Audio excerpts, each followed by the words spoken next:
Pricing your original artwork, you need to make sense when you price your artwork. Works on paper, by definition, even the same size, bigger size, might be the same price. You understand? This is $600, and this watercolor, expensive European watercolor, you see this watermark? You see? This is a quality watercolor. It's the same price, $600. But something that you put in more, no, it's not that you put in more work. It's just the perception. People see you somebody put more work. You can charge $1,700, right? $1,700, $1,000. Drawing like this, unfortunately, it's not watercolor paper, and it's a black and white drawing. By definition, it's a sketch. It's a study of a variation of the composition. 3 trees talking to each other, looking like human beings. You understand? So if this is on wood, professional artist wood, right? It's also $600, but this is $1,700. Drawing like this, $350. And you need to offer variety of prices. You understand? So when people come to your show, perhaps the gallery is not going to be showing cheap works, because they need to pay rent. They need thousands of dollars from... It's upside down. From your artwork, right? So landscape like this is $5,000.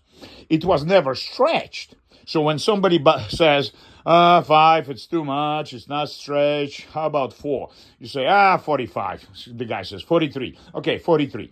You take the money, or you take half of it, and you buy stretchers. The stretchers need to be heavy duty. You understand? This is heavy duty, not some flimsy stretchers that will warp with time. Size of that painting needs heavy duty. All of my paintings are heavy duty, you understand? Unless they're little tiny, they're on boards, on tiny canvas. So what I'm trying to tell you is, you need to make sense by comparative items you are creating. You understand? When people come to your show, people come to your studio, they want to see logic behind your pricing.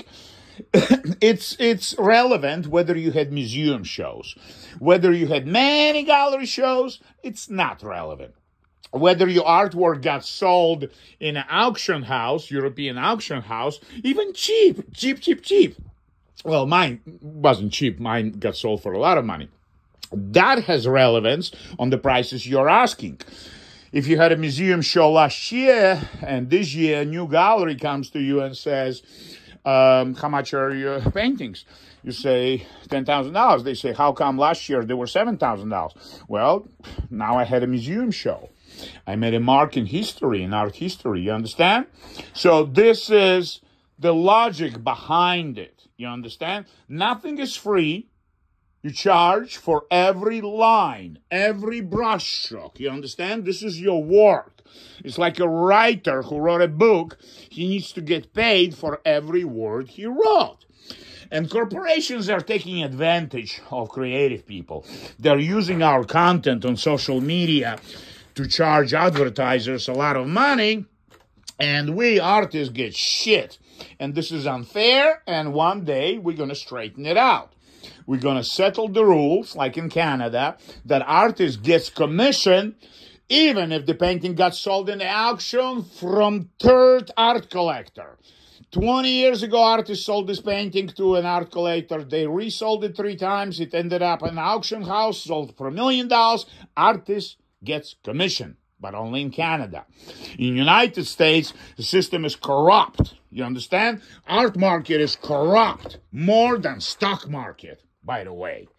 I know everything about stock market, and I know everything about art market. Keep it in mind. Everybody will be fooling with you about money. That's true. Galleries are dealers. They're not your friends. You are their supplier. Do you understand the logic? You are giving the gallery a credit of 20 paintings for 1 month. The 20 painting is $40,000 in wholesale. They will sell it for $80,000. They'll give you 40. Do you understand the system?